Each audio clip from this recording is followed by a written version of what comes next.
Hey you guys, so my daughter and I are walking over to the cow pasture by my house here in Central Texas. Woo! Here, I'll show you. It's my daughter. There is a distressed cow. Don't go too close, Miss Olive. Y'all hear that?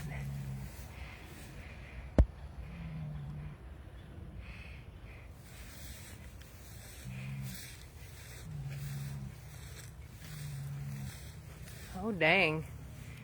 There they go. I think he's or she is the culprit. Yep. That's the one. Ahead, this white one, you can't see it from there. Yeah. The cow looks very upset. Whoa. What's wrong, lovey?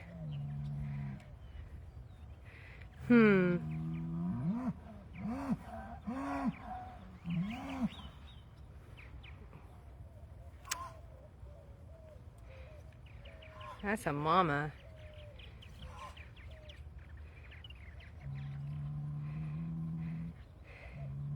This 3D world is hard. It's a hard life, y'all. It is. It's full of challenge.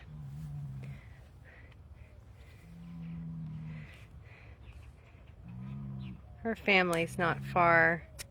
They are giving her space, though. I know that's been me a time or two.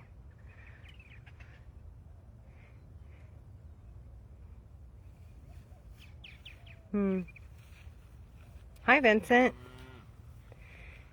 We're coming to be with the cows. Don't go too close, Olive.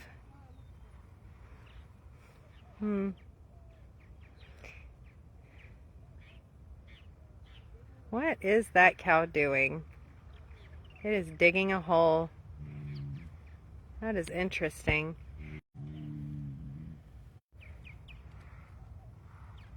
Oh. This one's coming over to check it out. It has rained so much.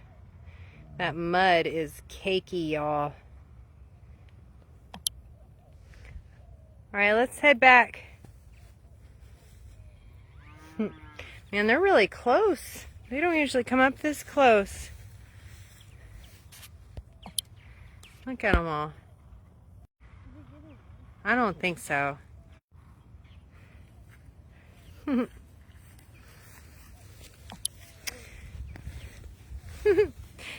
Digging the holy cow. It's time to put our sacred cows to pasture.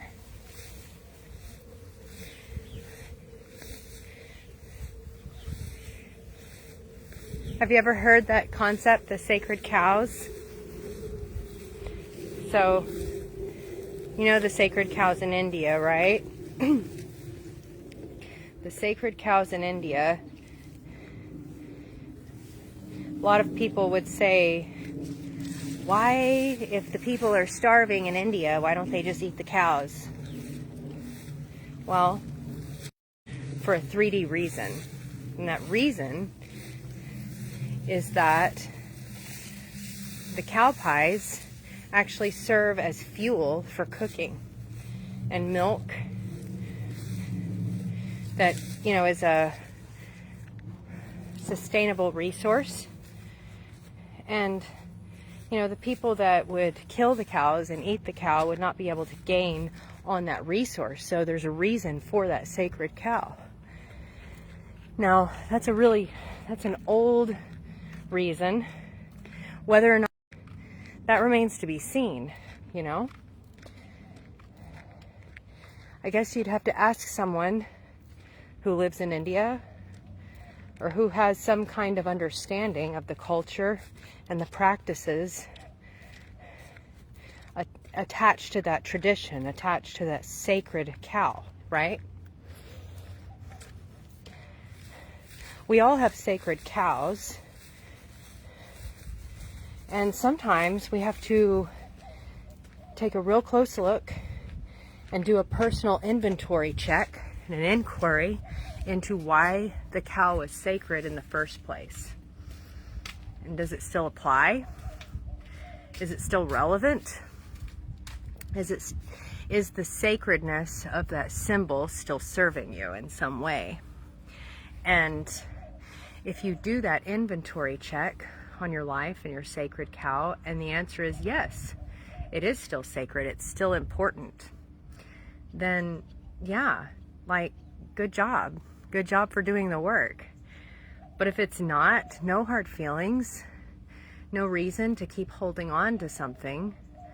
Simply flow with the flux and the change and the transition that your human avatar life and your practices are speaking to you about. This is what it means to stay rooted in the 3D and to tap into those portals in yourself to understand your higher purpose, you know? It's not easy work. In fact, it's very dense, and it can become overwhelming, and it can be exhausting at times, but it's important work, and it's why you're here. The reason why you're here is to do these inventory checks, these check-ins with self and with spirit and your infinite and undeniable connection to spirit. That, you know, these are the portals that are going to give you that access and that insight into those other realms of understanding. I remember reading about the sacred cows of India and why the cows are considered sacred and why the people outside of that orbit of what is sacred to that culture, you know, they're out of sync, they're out of touch with that. Are you a Taurus? That's awesome. My daughter, who you just saw, she's a Taurus Gemini cusp. And we just celebrated her birthday. And yeah, Tauruses they're powerful people. You don't want to piss them off. I know that much is true. You don't want to piss them off. You ever heard the term bull in a china cabinet? Because yeah, I've seen what that looks like. But typically, I mean, the personality of the Taurus is kind of like that of Ferdinand. I don't know if you ever read that children's book, Ferdinand. They're very gentle people. Like their baseline personality is one of gentle authority. And you know, they're an earth sign. They're very tapped into this earth, very grounded, very real, very pragmatic and true to themselves. And they know what they want, they know what they like. And just like Ferdinand, he didn't want to like be a bullfighter. He just wanted to sit under his tree and sniff the flowers.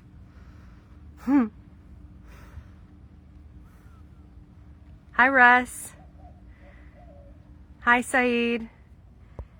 Nice to see y'all. We're talking about sacred cows and Tauruses. You go back to the replay, you'll be able to see a cow in distress and its family standing nearby, but giving it plenty of space. I'm curious if this has ever been you. Have you ever been the family standing on the outskirts holding space for that family member while they go through what it is they go through?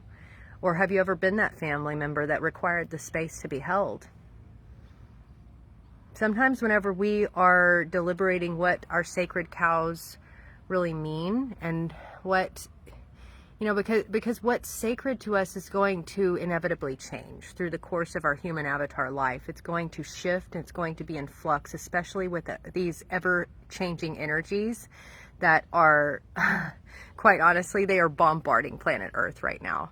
It's, I believe we're in something of a 10-day Stargate, something of this nature. I just heard this yesterday in one of the containers that I participate in. And it's so important to hold that space for yourself and for those who are important to you. And it's just like the cows. They were holding space. They're a unit, right? Here's why. I'm gonna go into just a little deep dive here as to why it is that we become upset and we become very triggered whenever someone seemingly attacks someone who is important to us or something that is important to us. It might be our business, it might be our lifestyle, it might be our point of view or our belief system, our spiritual philosophy even. Let's see. Yes, a 10-day galactic activation portal. Tell us what you know about that, Tristan. I'd love to hear that. Yeah. So that's a really good point, Vincent, making you wonder why we've mutilated holy cows. So yeah, like the practice of sacred cow worship in India, it is so very different than the practices of what we do to cattle over here in Texas and the rest of the US, right? And other places in the world. And we were talking about how the reason why the cow is sacred is because it provides fuel and it provides milk, and it also provides transportation for those in remote and rural areas. It provides all of these different services to the human avatar. And so it would make perfect sense why that culture, you know, from a spiritual perspective or otherwise, would consider that cow sacred, right? It would kind of be stupid for them not to worship that animal that gives them so many different avenues for their livelihood expression, right? Chelsea, hi! Thanks for joining us. Go back and look at the replay. You'll be able to see a cow in distress. It was like real pissed off over there. But we were talking about our sacred cows and which sacred cows it's time to put to pasture, and which sacred cows we really do need to relinquish that understanding and why they're so important. You know, a sacred cow is simply a metaphor for something that's meaningful. And I was referencing something in Chelsea's Fearless and Free container over in Telegram. I'll drop a link here in the comments in a moment. But it's really interesting how these sacred cows, it's so important to tap into what is sacred to you, what is important, where is it that you stand, because these things, they shift over the course of your human avatar life so many different times. You know, you might go through some kind of a traumatic event like my mom just went through. Her partner like nearly went to the hospital. His blood pressure shot up way past 200, and yeah, he nearly had a stroke, and they're like way out there in like the middle of nowhere. And I got to hear about this today, and it just happened on Monday. You know, and that's because she finally was able to bring herself to talk about it. And this is going to shift her perspective, right? It's going to shift her perspective on what's meaningful and what is important, right? And what we were talking about in Chelsea's container of Fearless and Free over in Telegram is the sense of self, like yourself, right? And then there is an orbit like that is just like maybe one slight gradation outside of yourself. Like my daughter who was walking out there with me, she's like real close, real tight with me like that, right? She's like right there in my orbit. If someone, you know, we kept them home from school today because it is the 1-year anniversary to the school shooting over in Uvalde, Texas, which is just a stone throw away from where we're out here in San Marcos. And yeah, there was something circulating, something weird, and it's like, nope, not worth it. Not worth even sending the kids to school today, you know? Not worth talking about it. Just keep them home, and you know, we'll count our sacred cows, right? We'll stay focused on what's meaningful and what's important. But yeah, like she is within my orbit of self, my sense of self. My children are very close to my sense of self. So if someone, you know, threatens them or speaks ill of them, I feel that. I feel that in my heart space because of that connection, that interconnected connection between me and my children. And, you know, my business lies right outside of that with my family. You know, like, it's so important to me, this work that we're doing here in our orbit. It's in my orbit, and all of you who are in my orbit, you are just like, you're right there with me. And so if someone questions it, if someone attacks it, it is, you know, it's going to hit me, possibly where it hurts. It's really important for me to take inquiry of that sacred cow that I am holding close and near and dear to my heart, and, you know, take inventory of what that means and why that triggers me. That's why we're here on planet Earth at this time. Yes, from the Hub podcast. Yes. Learning so much over there, Chelsea. So much. Absolutely. And I don't really think that's from a place of fear either, keeping my kids home today, because something that we were talking about last night in your spellcasting class, that like blew my mind. It's, yeah, the words that we say, that is meaningful. It carries it carries an energy with it, right?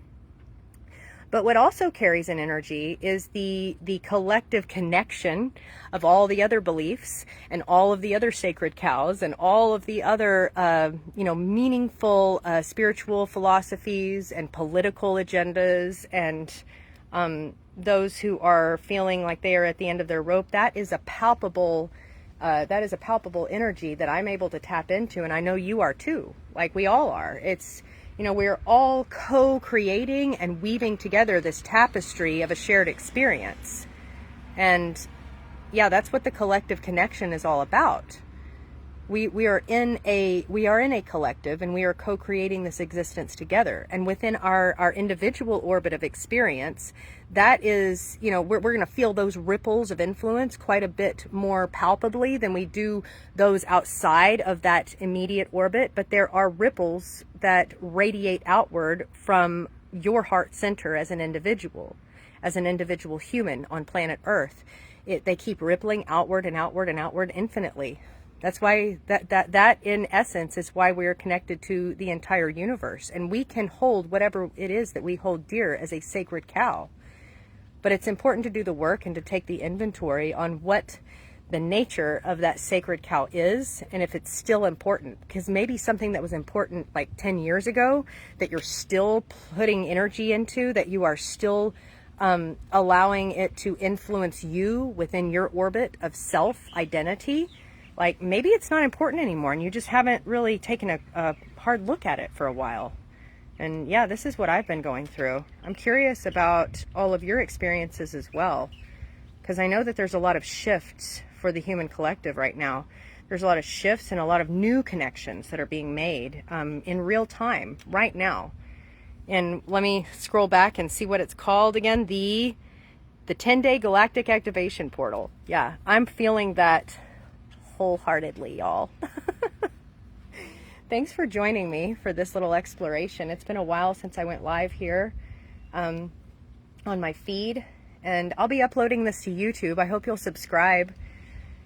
It's the ZenJen Collective Connection, and we're uploading a lot of really, really salient information about staying present here in the 3D realm of planet Earth, because this, I think a lot of spiritual people, they've gone astray in thinking that they need to access those higher dimensional timelines. And while they do exist, it's really not, it's not important for us. It's not our purpose for us to really access those, because what happens whenever we kind of like stay habiting those realms, we forget what's happening in this one. How do I know this? Because I did it. Like, I remember staying like, oh man, this earth sucks, like, and it hurts and it's painful, and I don't really want to be tapped into that shit. I remember going through that paradigm, and what happens is, all of these meaningful aspects of your human avatar life, they suffer because your energy, your energetic influence is, it's elsewhere.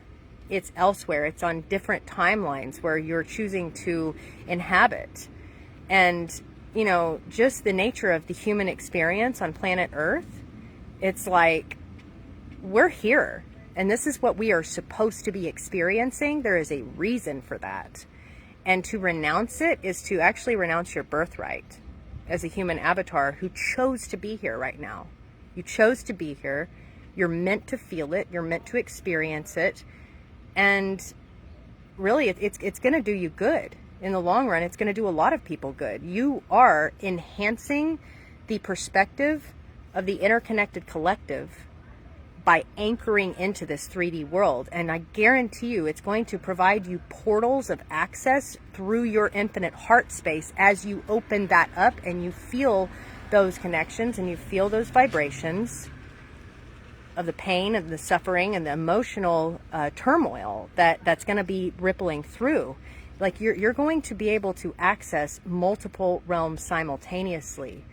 The synchronicities and the connections, they're going to flow through you because you will be a vessel of experience, and it's going to strengthen the collective rather than you hopping ship and going off elsewhere because it hurts too much. And those higher realms, yeah, they feel so much better, right? They feel, you feel more in touch with your oneness. You feel more in touch with your infinite state of being. And, you know, any near-death experiencer will be the first to tell you that, yeah, they didn't want to come back. It felt so nice. Even though they had children waiting for them, a husband who they loved, like they didn't want to come back down into the gutter, into the dregs. Well, I got a news flash for you. We're here to experience that for a reason. And maybe you don't know what that reason is yet, but that's no reason to hop ship.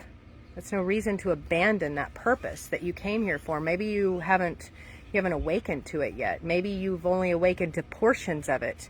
You're still on that avenue of exploration and discovering what your divine life purpose is here on planet Earth, and, you know, ushering in that new paradigmatic shift as we usher in this, it's the precession of the equinox, you guys. It is like a great, I think they call it a great year cosmologically. Like that, this is something that's happened before. That's what the Mayan calendar was talking about. Like, yeah, no, the world didn't end. It's changing. Like that was the mark of it changing in 2012. And here we are 11 years later. Like that, it hasn't been that long, and the transitional process is still underway, and you chose to come here at this specific time in human avatar history so that you could usher in that change. So stay rooted, y'all. Stay rooted with us. We're doing important work. I love you very much. ZenJen, signing off.